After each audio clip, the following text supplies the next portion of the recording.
तो बिहार जीविका का एग्जाम तो हो गया। अब आगे क्या? रिजल्ट से लेकर फाइनल पोस्टिंग तक ये पूरा सफर कैसा होने वाला है, चलिए आज इसी को स्टेप बाय स्टेप समझते हैं। तो अगर आप भी जीविका के रिजल्ट का बेसब्री से इंतजार कर रहे हैं तो हम समझ सकते हैं कि मन में कितनी बेचैनी होगी। तो चलिए इस कंफ्यूजन को, इस अनिश्चितता को खत्म करते हैं और आपके सामने एक बिल्कुल क्लियर रोड मैप रखते हैं कि अब आगे क्या क्या होना है। ठीक है, तो आज हम क्या क्या कवर करेंगे? सबसे पहले देखेंगे कि ये सफ़र शुरू कैसे होता है। फिर बात करेंगे रिजल्ट और वेटिंग लिस्ट की, जो कि बहुत इंपॉर्टेंट है। उसके बाद डॉक्यूमेंट वेरिफिकेशन का प्रोसेस समझेंगे। फिर ज्वाइनिंग और ट्रेनिंग पीरियड पर आएंगे और आखिर में फाइनल पोस्टिंग और उसके फ़ायदे क्या क्या हैं। और हाँ, वो 1 साल का मौका जो वेटिंग लिस्ट वालों को मिलता है, उस पर भी बात करेंगे। तो देखिए, पहला स्टेप तो हो चुका है। आंसर की आ गई, आपके नॉर्मलाइज्ड मार्क्स भी आ गए। इसका मतलब ये है कि अब हम इस भर्ती प्रक्रिया के बिल्कुल आखिरी और सबसे ज़रूरी पड़ाव पर हैं। जी हाँ, फाइनल रिजल्ट की तैयारी अब जोरों पर है। अच्छा, तो जिस दिन रिजल्ट आएगा ना, उस दिन एक नहीं, 2 नहीं, बल्कि 3 चीजें एक साथ पब्लिश होंगी। ध्यान से सुनिएगा। पहली होगी सिलेक्टेड कैंडिडेट्स की फाइनल लिस्ट। दूसरी चीज होगी आपका अपना इंडिविजुअल स्कोर कार्ड। और तीसरी और शायद सबसे जरूरी चीज, वो है वेटिंग लिस्ट। ओके, तो अब आगे बढ़ते हैं। देखिए, ये जो 2 लिस्ट है, मेन रिजल्ट लिस्ट और वेटिंग लिस्ट, इनका सिस्टम समझना बहुत बहुत जरूरी है। क्यों? क्योंकि जीविका का जो तरीका है वो दूसरी भर्तियों से काफी अलग है। यहाँ पर एक बहुत बड़ा कंफ्यूजन है जो ज्यादातर लोगों को होता है, उसे क्लियर कर लेते हैं। देखिए, आमतौर पर क्या होता है, वैकेंसी से 2 गुना या 3 गुना लोगों की लिस्ट निकाली जाती है ना? पर जीविका में ऐसा बिल्कुल नहीं होता। यहाँ पर जितनी वैकेंसी हैं, ठीक उतने ही लोगों का नाम रिजल्ट लिस्ट में होगा, एक भी कैंडिडेट ज्यादा नहीं। तो सवाल ये उठता है कि बाकी क्वालिफाइड कैंडिडेट्स का क्या? उनको एक अलग लिस्ट में रखा जाता है और इसी लिस्ट को हम कहते हैं वेटिंग लिस्ट। और याद रखिए, ये दोनों लिस्ट, मेन लिस्ट और वेटिंग लिस्ट, एक ही दिन एक साथ आती हैं। और यहीं पर आता है सबसे बड़ा ट्विस्ट। यही वो एक नियम है जो जीविका की वेटिंग लिस्ट को सबसे खास बना देता है। वो क्या है? ये लिस्ट कुछ हफ्तों या महीनों के लिए नहीं, बल्कि पूरे 1 साल के लिए वैलिड रहती है। जी हाँ, पूरे 1 साल तक ये एक्टिव रहेगी। मतलब मौके पूरे साल आपके दरवाजे पर दस्तक दे सकते हैं। तो चलिए मान लेते हैं कि आपका नाम मेन रिजल्ट लिस्ट में आ गया। तो सबसे पहले तो बहुत बहुत बधाई।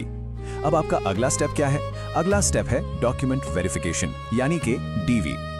अब डीवी को लेकर एक बात बिल्कुल मन में बैठा लीजिए। इसका मकसद किसी को रिजेक्ट करना बिल्कुल नहीं है। सच तो यह है कि जीविका का अप्रोच यहाँ काफी हेल्पफुल रहता है। अगर मान लीजिए आपका कोई छोटा मोटा डॉक्यूमेंट मिसिंग भी है, तो वो आपको सीधे बाहर नहीं करेंगे, नहीं, बल्कि आपको उसे जमा करने के लिए पूरा टाइम देंगे।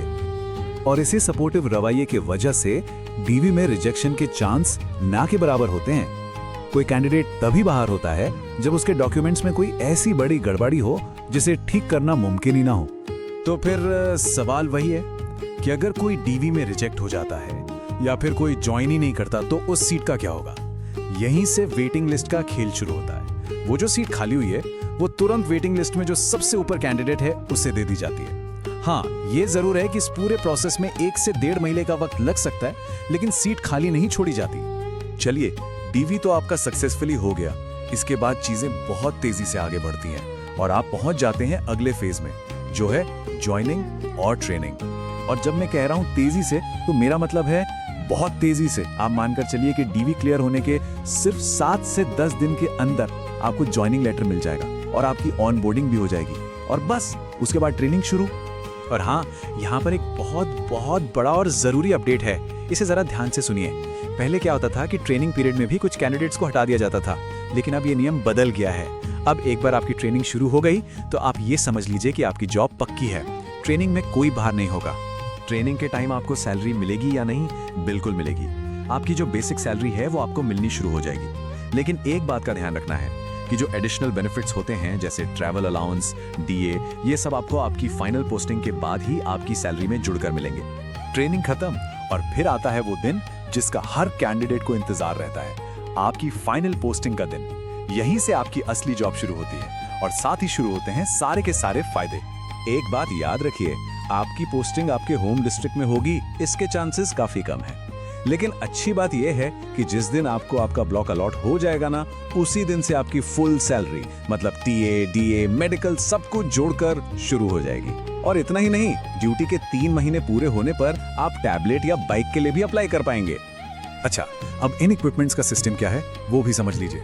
ज्यादातर पोस्ट्स के लिए आपको टैबलेट या बाइक मिलेगी और 5 साल की सर्विस पूरी करने के बाद वो आपकी हो जाएगी। लेकिन अगर आपकी पोस्टिंग बीपीएम यानी ब्लॉक प्रोजेक्ट मैनेजर के तौर पर हुई है तो आपको लैपटॉप खुद खरीदना होगा। हाँ, इसके लिए आप सैलरी एडवांस ले सकते हैं और आपको मंथली मेंटेनेंस अलाउंस भी मिलता रहेगा। तो चलिए घूम फिर कर वापस आते हैं वेटिंग लिस्ट पर, क्योंकि सच कहूं तो असली खेल यहीं पर है, धैर्य का खेल। बहुत से लोग मेन लिस्ट में नाम न देखकर हिम्मत हार जाते हैं, जबकि उन्हें ये पता ही नहीं होता कि असल मौका तो पूरे 1 साल तक दरवाजे पर खड़ा है। अब आप सोच रहे होंगे कि वेटिंग लिस्ट आगे बढ़ती कैसे है। देखिए, कई कारण हैं। कुछ लोग डीवी में बाहर हो जाते हैं, कुछ लोग ट्रेनिंग के दौरान ही नौकरी छोड़ देते हैं, और ऐसे भी बहुत से लोग होते हैं जिन्हें कुछ महीने बाद कहीं और अच्छी जॉब मिल जाती है और वो रिजाइन कर देते हैं। और हर एक खाली सीट का मतलब क्या है? वेटिंग लिस्ट में किसी अगले कैंडिडेट के लिए एक शानदार मौका। तो इस पूरी बातचीत का सबसे बड़ा टेक अवे क्या है? यही कि रिजल्ट वाले दिन ही कहानी खत्म नहीं होती। अगर आपका नाम वेटिंग लिस्ट में है तो बस थोड़ा धैर्य रखिए। आपका इंतजार शायद लंबा हो, लेकिन आपका चांस वो खत्म नहीं हुआ है। धैर्य ही यहाँ सबसे बड़ी कुंजी है। तो ये जो पूरा प्रोसेस है, और खास तौर पर ये 1 साल तक एक्टिव रहने वाली वेटिंग लिस्ट, ये हमारे सामने एक बड़ा सवाल छोड़ जाती है। वो ये कि अगर आपको कॉल आज नहीं बल्कि 6 या 8 महीने बाद आती है, तो क्या आप उस एक मौके के लिए तब भी उतने ही तैयार और उतने ही उत्सुक रहेंगे? इस पर सोचिएगा जरूर।